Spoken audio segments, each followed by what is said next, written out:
नमस्कार विद्यार्थी मित्रांनो. आजच्या लेक्चरमध्ये आपण 20+ शॉर्ट शॉर्ट एमसीक्यूज बघणार आहोत. त्याचा अर्थ असा आहे की 20 पेक्षा जास्त असे एमसीक्यूज जे की तुमच्या एक्झामिनेशन मध्ये तुम्हाला हेल्प करणार आहेत.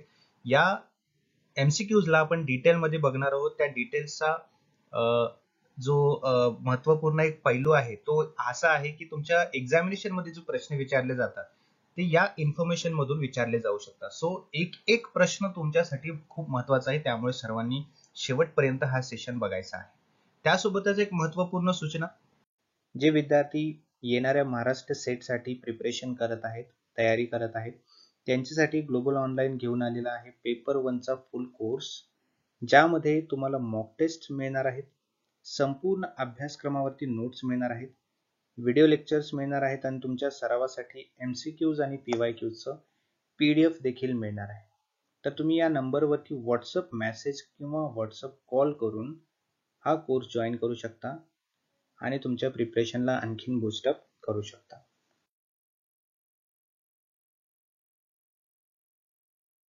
त्यासोबतच पेपर 2, मग तो तुमचा कॉमर्स असेल, मॅनेजमेंट असेल, इकॉनॉमिक्स असेल किंवा अन्य कुठला विषयाचा असेल, त्यासाठी सुद्धा आपल्याकडे पेपर 2चा फुल कोर्स अवेलेबल आहे.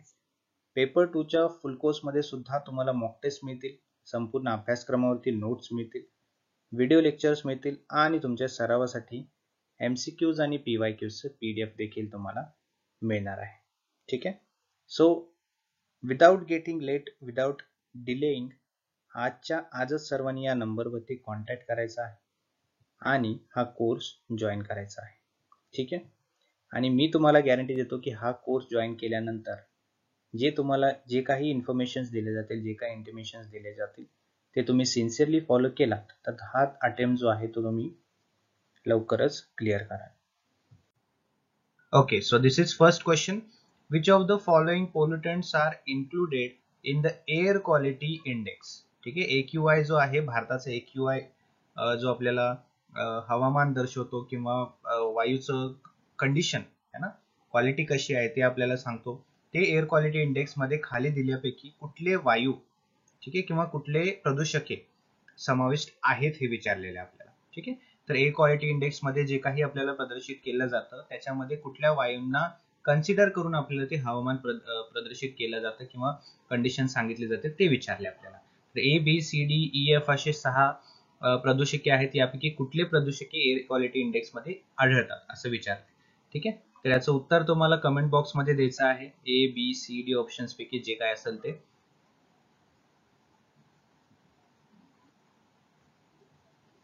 आणि प्रत्येक राईट आन्सरला 2 मार्क्स आहेत. तुमचा जो काही स्कोर असेल तो कमेंट बॉक्स मध्ये सांगायचा. सो राईट आन्सर जो आहे तो आहे ऑप्शन CBDEF, म्हणजे की सल्फर डायऑक्साईड आहे, ओझोन आहे, नायट्रोजन डायऑक्साईड आहे आणि कार्बन मोनॉक्साईड आहे. ठीक आहे.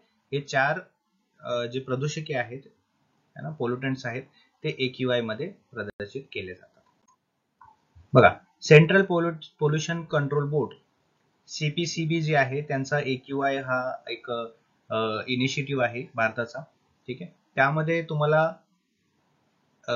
निर्देशांक मूल्य देते की शहरातील सध्याची प्रदूषणाची स्थिती काय आहे. म्हणजे हवामानामध्ये प्रदूषके जे आहेत, हे प्रदूषके आपण जे पाहिले त्यामध्ये ते प्रदूषकांचं प्रमाण किती आहे हवेमध्ये, त्या पर्टिक्युलर लोकल एरियाचं हवामान किती शुद्ध आहे किंवा प्रदूषित आहे हे सांगण्याचं काम कोण करतं, तर एअर क्वालिटी इंडेक्स. ठीक आहे.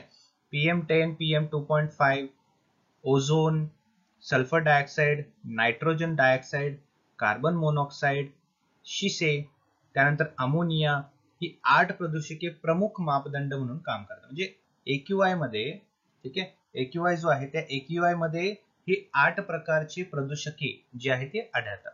ठीक आहे. पुढचा प्रश्न आहे, lead exposures in human through breathing और फूड इंटेक मे कॉज. आता लीडचं जर आपल्या शरीरामध्ये जर लीडने काय केलं, समावेश केला, ते अन्नातून असेल किंवा ब्रीदिंगच्या माध्यमातून असेल, तर त्यामुळे आपल्या शरीरावरती काय परिणाम होतो हे आपल्याला विचारले. मेंटल रिटार्डेशन होतं का, मानसिक मंदता येते का, बीपी जो उच्च रक्तदाब आहे तो होतो का, किंवा disorder of central nervous system होते का. ठीक आहे. तर या तीन पैकी कुठलं कुठलं कंडिशन्स आपल्या शरीरावरती होतात असं आपल्याला विचारलेलं आहे. कशामुळे? तर लीडचं प्रमाण आपल्या बॉडीमध्ये वाढलं असेल तर. ठीक आहे, शिसे ज्याला म्हणतो आपण. Option A only, option 2 and 3, की ऑप्शन 2 ओनली, की सगळंच? 10 सेकंड मध्ये सांगायचं तुम्हाला.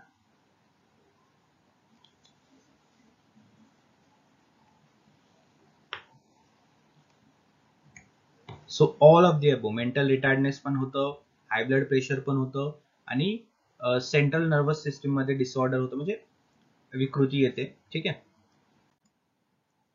सिम्पटम्स मे इन्क्लूड ऍब्डोमिनल पेन. काय काय सिम्पटम्स होऊ शकतात बघा लीडचं, जर आपण ब्रिदिंग माध्यमातून किंवा अन्नाच्या माध्यमातून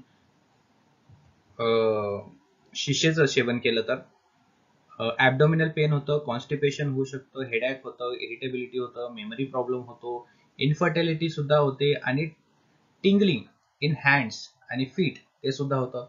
मेंटल रिटार्डनेस होतं, high blood pressure, disorder of central nervous system, या सर्व गोष्टी होतात जेव्हा आपल्या शरीरामध्ये शिशेचं प्रमाण वाढतं. ठीक आहे, तर सुरू करूया आपल्या पहिल्या प्रश्नापासून. Kyoto protocol is related to. Kyoto protocol बद्दल आपण शिकलेलो आहोत. जपानमध्ये क्योटो नावाचा शहर आहे, त्या ठिकाणी झालेला हा क्योटो प्रोटोकॉल आहे. तर हे क्योटो प्रोटोकॉल कशाशी रिलेटेड आहे? एअर पोल्युशनशी रिलेटेड आहे, ग्रीन हाऊस गॅसशी रिलेटेड आहे, क्लायमेट चेंजशी रिलेटेड आहे, की वॉटर पोल्युशनशी रिलेटेड आहे. ठीक आहे, त्यासाठी 10 सेकंडचा काउंटडाऊन मी सुरू केलेला आहे या ठिकाणी. तर याचा राईट आन्सर जे काही आहे ते तुम्ही कमेंट बॉक्समध्ये सांगायचं आहे फटाफट. ठीक आहे, काय असेल याचा right answer? Air pollution, greenhouse gas, climate change, की वॉटर पोल्युशन? ठीक आहे, याबद्दल आपण शिकलेलो आहोत. What is Kyoto protocol? जे विद्यार्थ्यांनी तो लेक्चर पाहिलेला नाहीये त्या विद्यार्थ्यांनी पाहून घ्यायचा आहे. क्योटो प्रोटोकॉल वरती आपण डिस्कशन केलेलं आहे, त्यासोबतच आपण याच्यावरती प्रश्न सुद्धा पाहिलेले आहेत.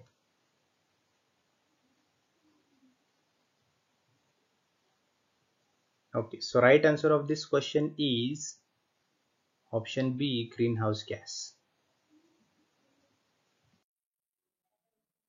क्योटो प्रोटोकॉल 11 डिसेंबर 1997 रोजी स्वीकारण्यात आला होता. दॅट मीन्स 11 डिसेंबर 1997 रोजी हा लॉ साईन झाला होता. तो 16 फेब्रुवारी 2005 रोजी अंमलात आला. म्हणजे त्याचं जे वर्किंग आहे आपण असं म्हणू शकतो ते 16 फेब्रुवारी 2006 रोजी अंमलात आला. सध्या क्योटो प्रोटोकॉलचे 192 पक्ष आहेत. सध्या जे मेंबर्स आहेत क्योटो प्रोटोकॉलमध्ये ते 192 इतके आहेत. क्योटो प्रोटोकॉल हा एक आंतरराष्ट्रीय करार होता ज्याने 1992च्या united nations framework convention of climate change, UNFCC full form लक्षात ठेवा, याचा विस्तार केला, जो ज्या पक्षांना हरितगृह वायू उत्सर्जन कमी करण्यासाठी वचनबद्ध करतो. आलं लक्षात? तर UNFCC याचे जे काही फ्रेमवर्क्स आहेत, याचे काही रूल्स आहेत, याचे काही ऑब्जेक्टिव्ह आहेत, त्याला फुलफिल करण्यासाठी किंवा त्याला पुढे चालवण्यासाठी हा जो क्योटो प्रोटोकॉल आहे तो इम्प्लिमेंट करण्यात आला होता. ठीक आहे, तर लक्षात ठेवा Kyoto protocol it is related to greenhouse gas emission. पुढचा प्रश्न, which amendment was agreed to phase down HFCs under the Montreal Protocol? Okay, Montreal protocol जे आहे त्याच्यामध्ये एक अमेंडमेंट झाला होता. ठीक आहे, तर तो अमेंडमेंट जो आहे तो HFC ला कमी करण्यासाठी किंवा HFC जो आहे त्याचं फेज डाऊन करण्यासाठी हा अमेंडमेंट केला होता. तो कुठल्या अमेंडमेंट मध्ये होता किंवा तो कुठला अमेंडमेंट होता असं विचारलं गेलं आहे. पॅरिस अमेंडमेंट आहे, न्यूयॉर्क अमेंडमेंट आहे, दिल्ली अमेंडमेंट आहे, की किगाली अमेंडमेंट आहे? ठीक आहे, काउंटडाऊन स्टार्ट करतोय. सर्वांचं आन्सर जे आहे कमेंट बॉक्समध्ये दिसलं पाहिजे आणि जो स्कोर आहे तुमचा तो लेक्चरच्या शेवटी सर्वांनी सांगायचा आहे. ठीक आहे, असा कुठला अमेंडमेंट आहे क्योटो प्रोटोकॉल मध्ये जो की HFCचं फेज डाऊन करण्यासाठी साइन केला होता किंवा ऍग्री केला होता? ठीक आहे, सो ऑप्शन डी म्हणजे किगाली अमेंडमेंट जो आहे तो करेक्ट आन्सर आहे. ओके, मॉन्ट्रियल प्रोटोकॉल जो आहे त्यामधली किगाली किगाली अमेंडमेंट जी आहे हा हायड्रोक्लोरोकार्बनचा वापर आणि उत्पादन हळूहळू कमी करण्यासाठी हा करार जो आहे आंतरराष्ट्रीय करार इंटरनॅशनल ट्रीटी, ठीक आहे, ॲग्रीमेंट जी आहे ती करण्यात आली होती. ठीक आहे. मॉन्ट्रियल प्रोटोकॉल मूळतः ओझोन थर संरक्षित आणि पुनर्संचयित करण्यासाठी तयार करण्यात आला होता. सो मॉन्ट्रियल प्रोटोकॉल जर विचारला की कशाशी रिलेटेड आहे, कशाशी निगडीत आहे, तर ओझोन डिप्लेशनला कमी करण्यासाठी किंवा ओझोन डिप्लेशनला रिझनेबल काही घटक आहेत त्या घटकांचा वापर, त्या घटकांचा उत्पादन कमी करण्यासाठीचा हा मॉन्ट्रियल प्रोटोकॉल आहे. ठीक आहे. 15 ऑक्टोबर 2021 पर्यंत 128 राज्य यामध्ये होते असं या ठिकाणी सांगितलंय आणि युरोपियन युनियन किगाली दुरुस्तीला मान्यता दिली आहे. आलं लक्षात? तर बघा, सर्वात महत्वाचं यामध्ये लक्षात ठेवण्याची गोष्टी आहेत की HFC चं फेज डाऊन करण्यासाठी अमेंडमेंट कुठला होता, तर किगाली अमेंडमेंट होता. आणि किगाली अमेंडमेंट हे कशाशी रिलेटेड आहे, तर मॉन्ट्रियल प्रोटोकॉलशी रिलेटेड आहे. आणि मॉन्ट्रियल प्रोटोकॉल कशाशी रिलेटेड आहे, तर ओझोन डिप्लेशनला जे घटक जबाबदार आहेत त्यांचा वापर कमी करण्यासाठी जो प्रोटोकॉल आहे दॅट इज मॉन्ट्रियल प्रोटोकॉल. आणि ग्रीन हाऊस गॅसशी रिलेटेड असं विचारलं तर तो कुठला आहे, तो आहे Kyoto protocol. So next question is India's 8-point NAPCC will get 3 new missions named. ठीक आहे. इंडियाचा जो 8 पॉइंट वाला NAPCC जो आहे त्यामध्ये आणखीन 3 मिशन जे आहेत ते येणार आहेत असं म्हटलेलं आहे. ते कुठले आहेत असं विचारलं. Health coastal zone waste to energy, की health afforestation and conservation of water resources, की health coastal zone and afforestation, की none of the above. Countdown start केलेला आहे. फटाफट उत्तर द्यायचं सर्वांनी.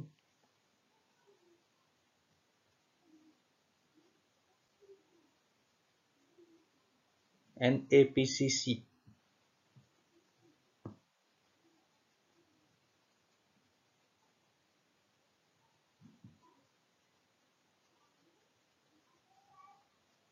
okay, so correct answer of this question is option A, that is health coastal zone आणि waste to energy म्हणजे आरोग्य, किनारी झोन आणि कचरा. ठीक आहे. कचऱ्यापासून ऊर्जा असं त्याचा तिसरा पॉइंट आहे.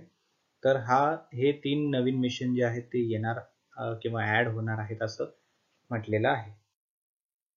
National action plan for climate change NAPCC हा जो आहे 2008 मध्ये हवामान बदलाच्या प्रतिकूल भावनांना कमी करण्यासाठी आणि त्यांच्याशी जुळवून घेण्यासाठी सुरू करण्यात आलेला प्रोग्राम आहे किंवा कार्यक्रम आहे असं म्हटलं तरी चालेल.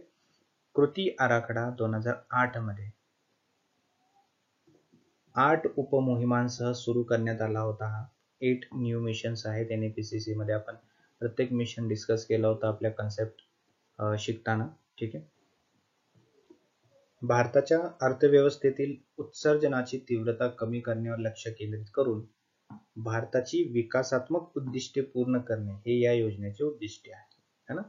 NAPCC मध्ये जर काही ऑब्जेक्टिव्ह आहे तर काही मुख्य हेतू जो आहे तो काय आहे, आपल्या भारताच्या अर्थव्यवस्थेतील, ठीक आहे, जी उत्सर्जनाची तीव्रता आहे, एमिशनची जी लेवल आहे है ना, ती कमी करण्यासाठी है ना, आणि त्याचा इम्पॅक्ट क्लायमेट चेंज वरती कसा होतो तो कमी करण्यासाठी आपला NAPCC चे 8 मिशन जे आहेत ते घेण्यात आले होते. ठीक आहे. तर लक्षात ठेवा हे NAPCC चा फुल फॉर्म आणि याच्यामधले जे 8 मिशन्स आहेत ते आपण लेक्चर मध्ये पाहिलेले आहेत. जर तुम्ही तो लेक्चर पाहिलेला नसेल तर जाऊन पहा. पुढचा प्रश्न, when did the Montreal Protocol entered into force? When did the Montreal Protocol entered into the force? 1984, 1987, 1989 की 1994. ठीक आहे. म्हणजे मॉन्ट्रियल प्रोटोकॉल जो आहे आपण पाहिलेला आहे तो अस्तित्वात कधी आला. अस्तित्वात याचा अर्थ असा आहे की हा सुरू केव्हा करण्यात आला, इम्प्लिमेंट कधी करण्यात आला. ठीक आहे. काउंटडाऊन सुरू केलाय.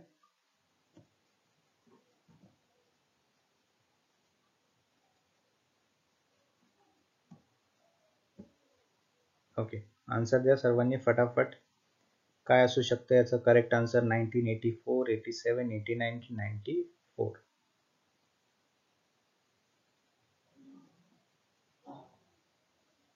लक्षात ठेवा, मॉन्ट्रियल प्रोटोकॉल, क्योटो प्रोटोकॉल है ना, पॅरिस ॲग्रीमेंट, किगाली अमेंडमेंट, या सर्व गोष्टी कशाच्या रिलेटेड आहेत हे तुम्ही लक्षात ठेवायचं आहे, कारण एक्झामिनेशन मध्ये असे प्रश्न नक्कीच विचारले जातात. So 1989 is the correct answer.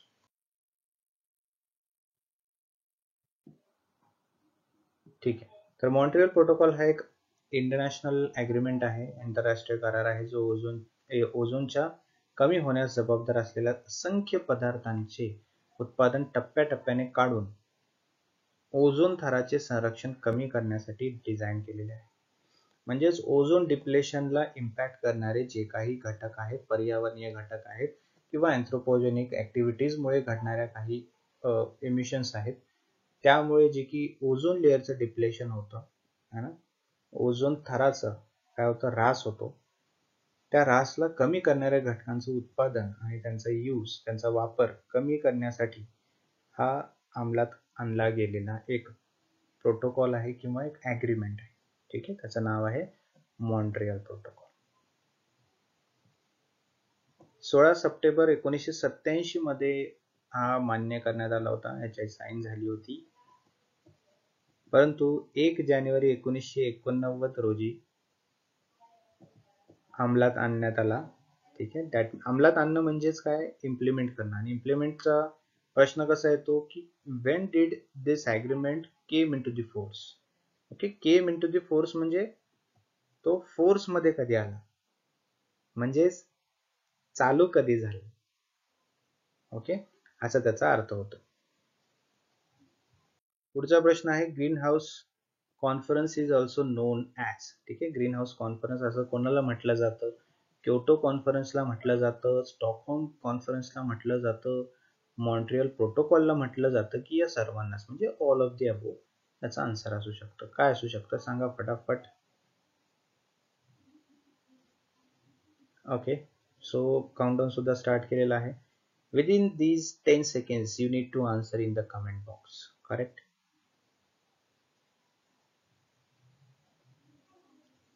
Some people also know the answer but they hesitate to talk something or comment in the comment box. So I request all of them, please don't hesitate, or please don't be scared to answer, or don't be scared to talk. Okay, just because learning should be interactive, right?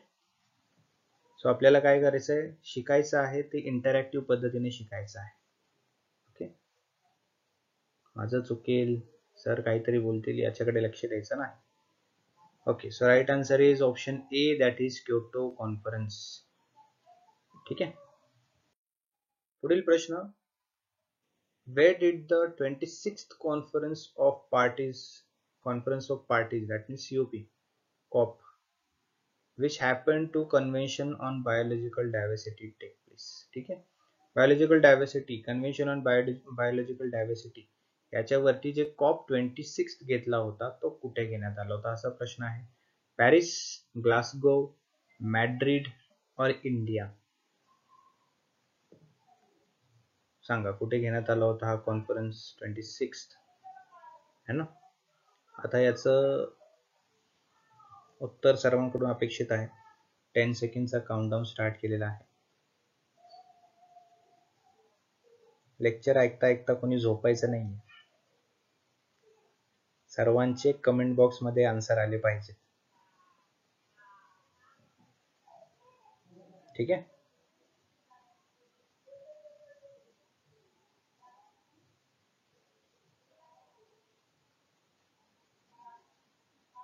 Okay, so correct answer of this question is Glasgow.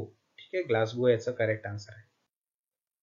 COP ही संयुक्त राष्ट्रीय हवामान बदल framework convention म्हणजे UNFCCC. ठीक आहे, United nations framework on climate change, convention on climate change असं आहे. तर COP26 31 ऑक्टोबर ते 13 नोव्हेंबर 2021 या कालावधीत ग्लासगो, स्कॉटलंड, युनायटेड किंगडम या ठिकाणी हा घेतला होता. ठीक आहे. 26वी संयुक्त राष्ट्रांची हवामान बदल परिषद ही होती, हे लक्षात ठेवा. कॉप म्हणून ओळखल्या जाणाऱ्या पक्षांची ओके परिषद जी आहे ते हवामान बदलावरील संयुक्त राष्ट्रांच्या फ्रेमवर्क कन्व्हेन्शनच्या अंमलबजावणीवर देखरेख करण्यासाठी आणि पुनरावलोकन करण्याची जबाबदार निर्णय घेणारी संस्था आहे. म्हणजे कॉप जी काय आहे, कॉप आपलं जे UNFCCC मध्ये जे काही इम्प्लिमेंटेशन असतात, जे काही प्लॅन्स असतात, त्या प्लॅन्सला इम्प्लिमेंटेशन करण्यासाठी किंवा त्या प्लॅन्सवरती इम्प्लिमेंटेशन केल्यानंतर व्यवस्थित काम करत आहे की नाही, है ना, हे बघण्याचं काम किंवा याच्यावरती देखरेख करण्याचं काम कोण करतं, तर कॉप करतं. ठीक आहे. 197 राष्ट्र आणि प्रदेश यामध्ये टोटल मेंबर्स आहेत.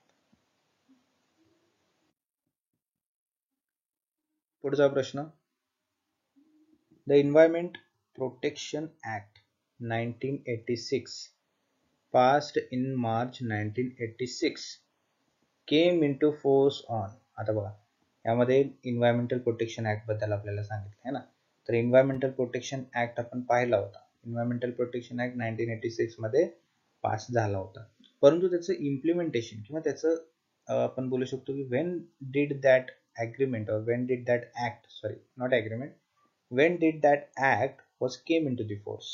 ठीक आहे, म्हणजेच अंमलात कधी आला होता, तो 1 एप्रिल 1986 ला आला होता का, किंवा 1 जुलै 1986 ला आला होता का, किंवा 19 नोव्हेंबर 1986 ला आला होता का, की 1 जानेवारी 1987 ला आला होता, सांगा. काउंटडाऊन स्टार्ट केलेला आहे.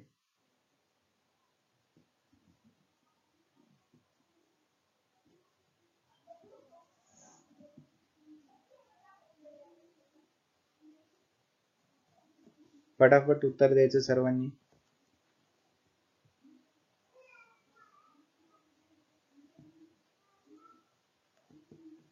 पुढे आणखीन भरपूर प्रश्न आहेत, सो चुकलं वगैरे काही हरकत नाही. Okay, so correct answer of this question should be C, 19th November 1986. 1986 19 November. we already discussed की एन्व्हायरमेंटल प्रोटेक्शन ऍक्ट आणण्यासाठी किंवा त्याचा आणण्याचं रिझन, त्याचा आणण्यामागचं कारण काय आहे, है ना, तर भोपाळमध्ये जी वायू दुर्घटना झाली होती, भोपाळमधली जी गॅस ट्रॅजेडी झाली होती, है ना, त्याच्यानंतर ही जी एन्व्हायरमेंटल प्रोटेक्शन ऍक्ट जी आणायची गरज जी आहे ती भासली होती. 1986 चा पर्यावरण संरक्षण कायदा संविधानाच्या कलम 253 अंतर्गत लागू करण्यात आला होता. मे 1986 मध्ये पास झाला होता आणि 19 नोव्हेंबर 1986 मध्ये अंमलात आणण्यात आला होता. ठीक आहे.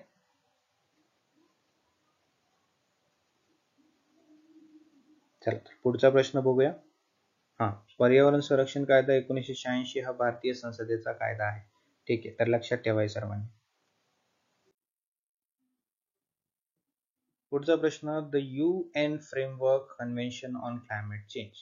ठीक आहे, UNFCCC 1992 मध्ये तो आला होता. And that came into force on which date?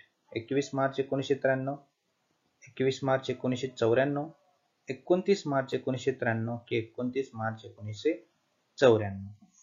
ठीक आहे. When did the UNFCCC okay it came into the force असं विचारलं आपल्याला.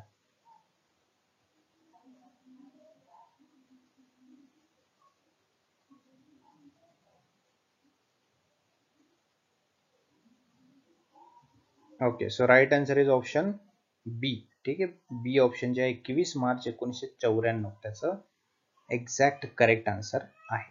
ठीक आहे. 3 ते 14 जून 1992, किती? 3 ते 14 जून 1992 या कालावधीत रिओ दी जेनेरिओ या ठिकाणी झालेल्या अनौपचारिकरित्या जे इन्फॉर्मल है ना, अनौपचारिकरित्या पृथ्वी समिट म्हणजे अर्थ समिट म्हणून ओळखल्या जाणाऱ्या पर्यावरण आणि विकासावरील संयुक्त राष्ट्र परिषद, ठीक आहे, 1954 राज्यांनी स्वाक्षरी केली होती.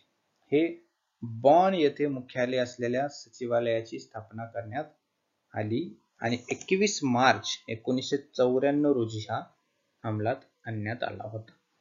ठीक आहे, लक्षात ठेवा या सर्व गोष्टी तुमच्यासाठी इम्पॉर्टंट आहेत. ओके, तुमच्या एक्झामिनेशन पर्स्पेक्टिव्हने जर बघायला गेलं तर खूप इम्पॉर्टंट प्रश्न आहेत, है ना. एक्सप्लेनेशन जास्त इम्पॉर्टंट आहे, कारण प्रश्नामध्ये बघा काय काय इम्पॉर्टंट आहे. प्रश्न जे आपण डिस्कस करतोय त्यामध्ये ऑप्शन्स है ना, त्या ऑप्शन्स मध्ये सुद्धा आपल्याला कधी कधी फिरवून प्रश्न विचारले जातात, आलं लक्षात. आणि आपण जे कन्सेप्ट क्लिअर करतोय प्रश्नांच्या द्वारे त्याच्यामधून सुद्धा आपल्याला प्रश्न विचारला जाऊ शकतो. So each and every point is important for your exam.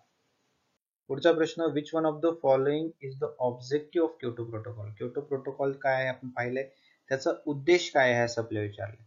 Containing emission of green house gases, हरितगृह वायूंचे उत्सर्जन असलेले किंवा त्याला जे घटक आहेत ते, किंवा protecting the ozone layer from depletion है ना, की decreasing the CFCs and HFCs usage, की increasing the green house gases. हे तर असू शकत नाही है ना.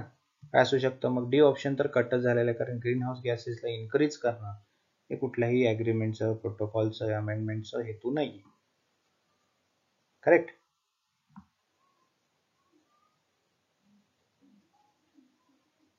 Okay, so correct answer is option A, containing emission of greenhouse gases. Okay. Which of the following yes, Rio Summit, Rio Conference, Earth Summit was held in the Rio de Janeiro. जे अर्थ summit आहे, Rio conference आहे, Rio summit आहे, हे केव्हा घेण्यात आलं होतं? 1991, 92, 94 की 95? सांगा, विचार करून उत्तर द्या फटाफट. काय असू शकतं? काउंटडाऊन सुद्धा स्टार्ट झालेला आहे. सो 1992 हे करेक्ट आन्सर आहे. ठीक आहे, काय आहे correct answer? 1992. National disaster management authority, ज्याला आपण शॉर्टमध्ये काय म्हणतो, NDMA. ठीक आहे, हे NDMA जी संस्था आहे, ही जी ऑथॉरिटी आहे, याचं हेड कोण आहे किंवा याचं प्रमुख कोण आहे, किंवा ते कोणाच्या आपल्या ऑर्डर्सवरती चालतो. ठीक आहे, prime minister of India, president of India, governor of states की चीफ मिनिस्टर ऑफ स्टेट्स. ठीक आहे, म्हणजे काय, पंतप्रधान आहेत, प्रेसिडेंट आहेत की राज्यपाल की राज्यमंत्री, याचा हेड कोण आहे? तर याचा हेड कोण आहे? Prime minister, option A. Okay, prime minister of India जे आहेत ते नॅशनल डिझास्टर मॅनेजमेंट ऑथॉरिटीला काय करतात? हेड करतात, किंवा ते त्याचे प्रमुख आहेत.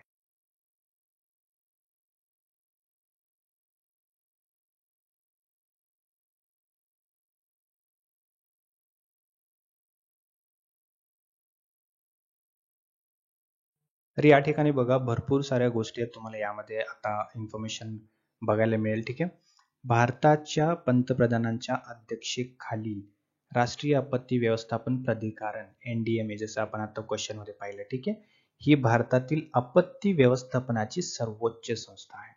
समजलं?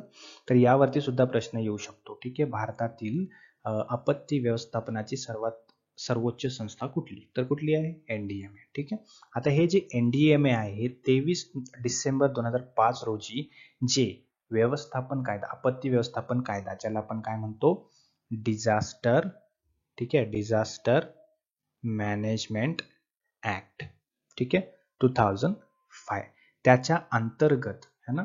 आता ही जी डेट आहे 23 डिसेंबर 2005, ही डिझास्टर मॅनेजमेंट ऑफ ऍक्टची स्थापन झालेली डेट आहे. ठीक आहे, या ऍक्टच्या अंतर्गत NDMA जे आहे त्याला स्थापन केलं गेलं होतं. ओके, हे सर्व गोष्टी लक्षात ठेवा. त्यानंतर नॅशनल डिझास्टर मॅनेजमेंट ऑथॉरिटी हे जे आहे, याचं कामकाज जे आहे ते विविध प्रकारचं कामकाज आहे है ना. हे जे कार्यक्रम राबवत असते विविध प्रकारचे, त्यामध्ये राष्ट्रीय चक्रीवादळ जोखीम व्यवस्थापन प्रकल्प आहे, शाळा सुरक्षा प्रकल्प आहे, निर्णय समर्थन प्रणाली आहे, आणि वेगवेगळे आणखीन काही कार्यक्रम जे आहे ते NDMA राबवत असते. ठीक आहे, 9 नोव्हेंबर 2017 रोजी नवी दिल्ली येथे भारत आपत्ती प्रतिसाद शिखर परिषद, the Indian disaster response summit, हे जे आयोजित केलं गेलं होतं. ठीक आहे, 9 डिसेंबर 2017 रोजी काय आयोजित केलं होतं? India disaster response summit. Okay, हे लक्षात ठेवा, अत्यंत गरजेचं आहे.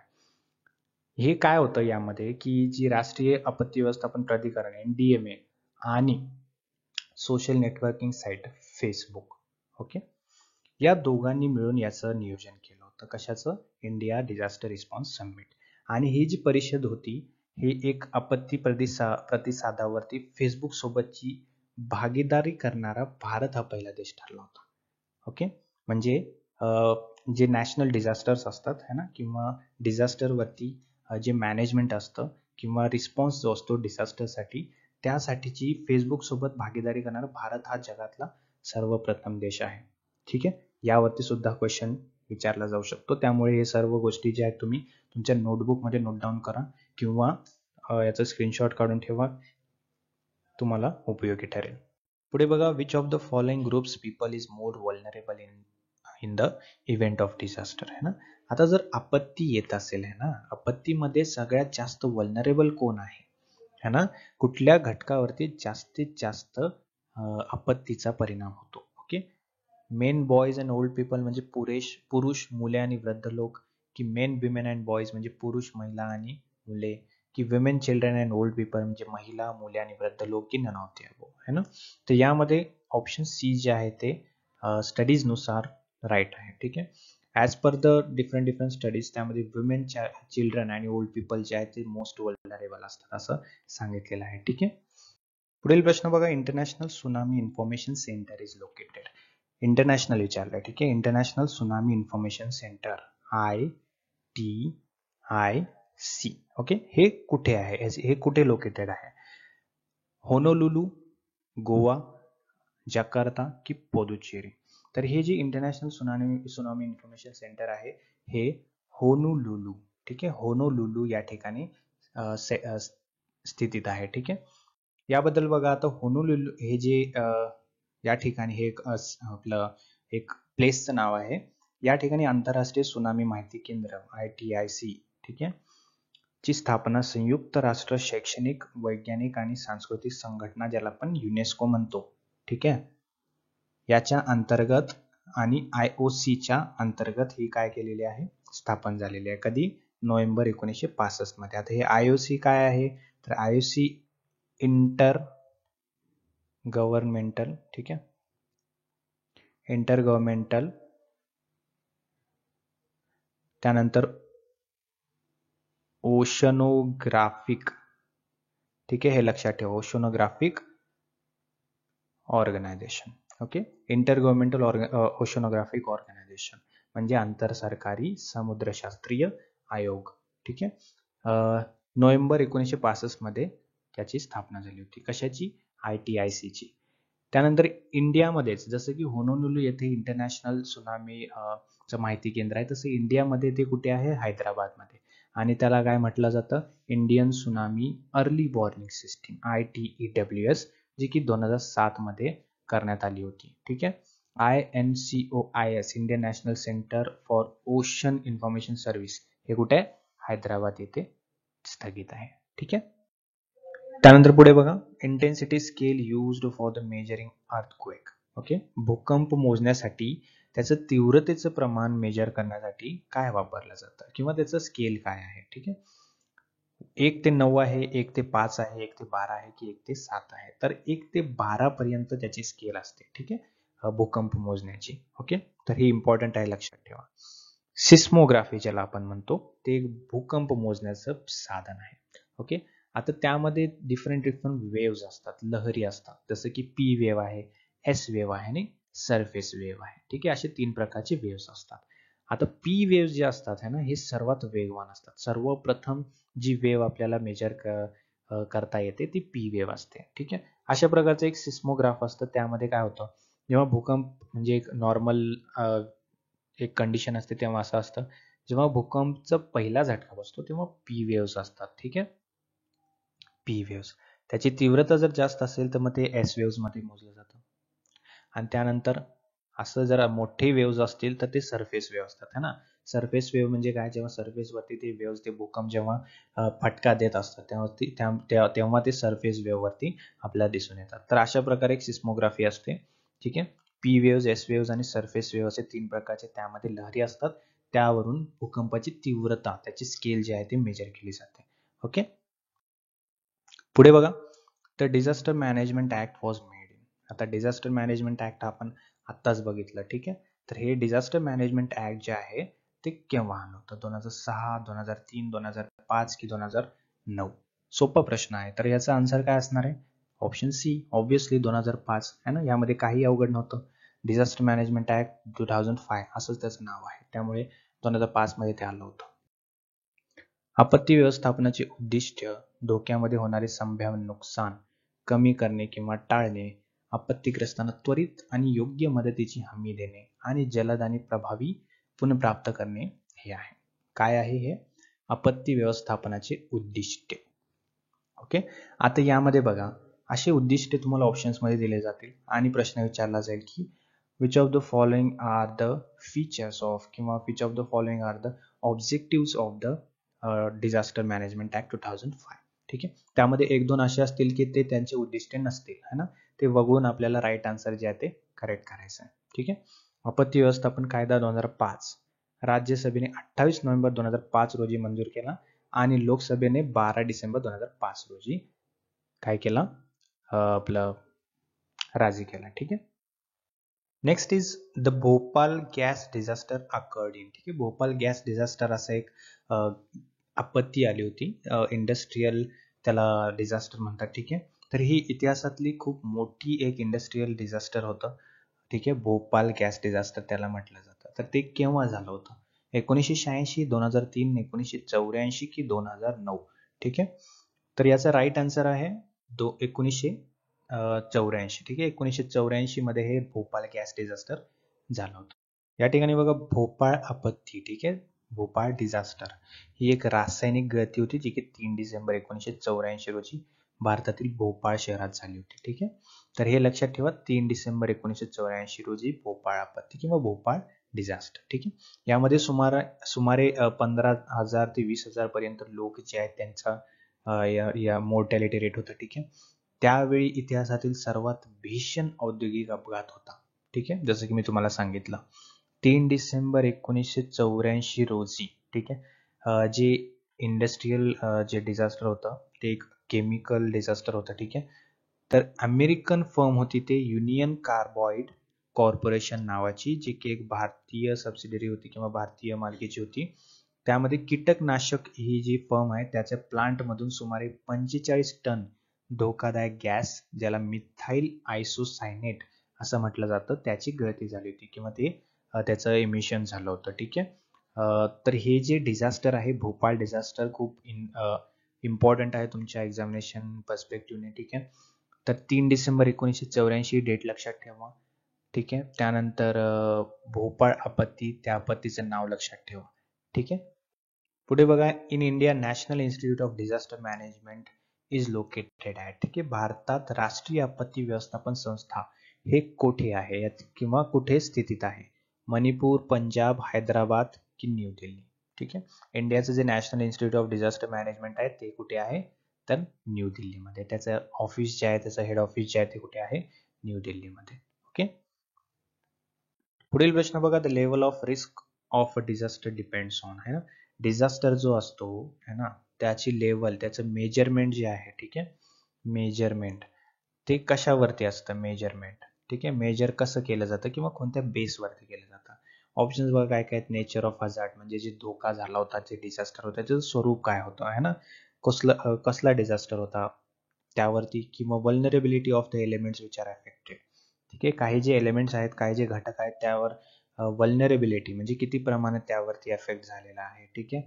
त्यानंतर economic value of the elements which are affected, अशी घटक त्याची की किती व्हॅल्यू पर्यंत त्याचं नुकसान किती झालेलं आहे ना, इकॉनॉमिकली जे नुकसान किती झालेलं आहे असं मेजरमेंट केलं जातं.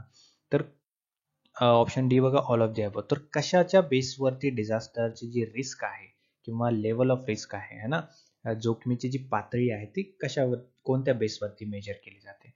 तर ऑप्शन डी इज करेक्ट. म्हणजे वरील सर्व, त्याचा नेचर सुद्धा मेजर केला जातो, त्याची वल्नरेबिलिटी आणि त्याचे इकॉनॉमिक व्हॅल्यू सुद्धा यामध्ये एलिमेंट त्याच्या मेजरमेंटमध्ये धरलं जातं. ठीक आहे.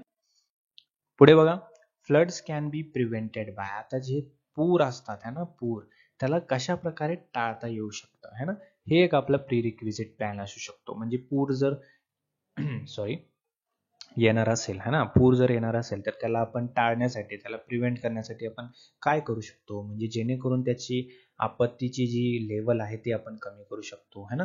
तर काय करू शकतो आपण, एफॉरेस्टेशन करू शकतो, वनीकरण है ना, झाडे लावणं वगैरे वगैरे, cutting the forest, tilling the lands, removing the top soil. Cutting the forest म्हणजे जे या ठिकाणी चुकीचं आहे, ठीक आहे. कटिंग द फॉरेस्ट म्हणजे जे जंगल तोड ज्याला म्हणतो आपण, ठीक आहे, जंगल तोड, ठीक आहे. तर जंगल तोड आपला बी ऑप्शन आहे. तर जंगल तोड करतो की option C, tilling the land म्हणजे जमीन मशागत करणे है ना, बिया टाकण्याच्या आधी जे आपण करतो है ना, किंवा रिमुव्हिंग द टॉप सॉइल, जी वरची माती आहे त्याला काढून टाकणं है ना. तर फ्लड कशा पद्धतीने आपण प्रिव्हेंट करू शकतो किंवा पूर जी येत असतो त्याला टाळू शकतो आपण है ना. तर एकमेव ऑप्शन आहे एफॉरेस्टेशन, वनीकरण, ठीक आहे. वनीकरण म्हणजे काय, आपण जे झाडे लावतो है ना, आपण जे झाडे लावतो त्यामुळे काय होतं की फ्लड जे आहे त्याला आपण टाळू शकतो. तर कसं टाळू शकतो आपण है ना. वनीकरण म्हणजे खूप मोठ्या क्षेत्रात लागवड केलेल्या जमिनीवर झाडे लावणे. ओके, याचा अर्थ काय होतो, एफॉरेस्टेशन. ओके, लक्षात ठेवा. ओके, एफॉरेस्टेशन म्हणजे काय, वनीकरण. ओके. त्यानंतर मोठ्या क्षेत्रावर रोपे लावल्याने काय होतं, जमिनीला एक विशिष्ट पकड मिळते है ना. त्याचे जे मूळ असतात झाडाचे ते काय करतात, ते जमिनीच्या आतपर्यंत जाऊन जमिनीला एक पकड मजबूत करतात, ठीक आहे. आणि त्यांना पुराचा फटका बसू शकत नाही है ना. तर आता समजा ही जमिनीची लेवल आहे ना, आणि हे झाड आहे है ना, हे झाड आहे समजा. तर ह्याचे जे मूळ असतात हे खोलपर्यंत जातात, ठीक आहे. आणि हे झाड जे आहे ते जमिनीला पकडून ठेवतं, आणि ते पुराचा जो फटका आहे, समजा हे पूर आहे, असा जो जोरात जो पूर येतो त्याचा जोरात जो फटका बसणार आहे तो झाडाला बसणार नाही. कशामुळे, कारण त्याचे मूळ जे आहे ते खोलपर्यंत काय पकड मजबूत ठेवून बसलेले आहेत है ना. त्यामुळे हा फायदा होतो है ना. तसेच जंगले पुराच्या पाण्याला प्रतिकार निर्माण करतात, त्यामुळे पुरामुळे होणारी हानी जी आहे है ना ती टाळता येते है ना. आता समजा हे जे असे एक झाड आपण जे लावलेलं आहे फॉरेस्टेशन मध्ये, अशा प्रकारची भरपूर झाडे लावलेली असतात, ठीक आहे, भरपूर झाडे. त्यामुळे काय होतो, जे पाणी जे वाहत येतं एकदम फोर्सने है ना, त्याचा जो फटका असतो तो कमी बसणार है ना. आणि सगळे झाडे मिळून काय करणार, त्याचा एक बचाव सारखा, एक शील्ड सारखं काम करणार है ना, एफॉरेस्टेशनमुळे. त्यामुळे एफॉरेस्टेशन जी वनीकरण आहे हे खूप मोठा एक उपाय असू शकतो फ्लड रोखण्यासाठी, फ्लड प्रिव्हेंट करण्यासाठी. ओके, ही गोष्ट लक्षात ठेवा. पुढे बघा, a boundary where plates move away from each other is called, ठीक आहे.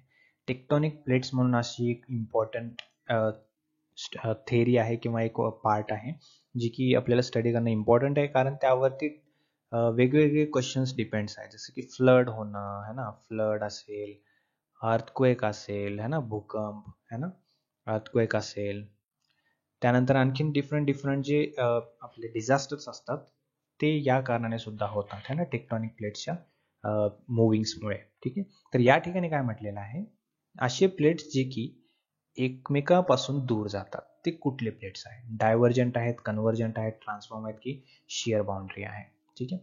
तर राईट आन्सर आहे डायव्हर्जंट. ओके, तर या ठिकाणी बघा असे 3 असतात, डायव्हर्जंट, कन्व्हर्जंट आणि ट्रान्सफॉर्म. ओके. आता डायव्हर्जंट मध्ये काय होतं, जो मॅग्मा असतो किंवा लावा जो असतो तेव्हा जेव्हा वरती येत असतो ना, तेव्हा तिथली जमीन जी आहे ती अशी सरकत असते बाजूला, ठीक आहे.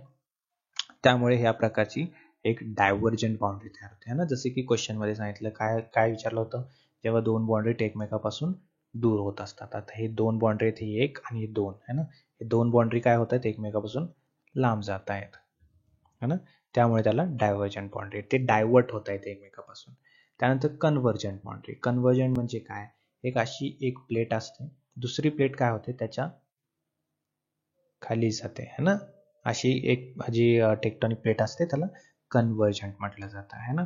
त्यानंतर ट्रान्सफॉर्म, ट्रान्सफॉर्म म्हणजे काय, दोन जे प्लेट्स आहेत ते एकमेकाच्या अवे जातात है ना, डिफरंटली, म्हणजे मागे पुढे किंवा वर खाली असं है ना, ते ट्रान्सफॉर्म बाउंड्री असतात, ठीक आहे. हे लक्षात ठेवा, 3 बाउंड्रीज. आता हे 3 जे आहेत हे मेजर रिझन्स आहेत. आता समुद्राखाली जे प्लेट्स असतात ते त्यामुळे सुद्धा त्या प्लेट्सच्या मुव्हिंग्समुळे, त्या प्लेट्सच्या हालचालीमुळे सुद्धा त्सुनामी येत असते, ठीक आहे. त्यामुळे हे गोष्टी लक्षात ठेवा. ओके.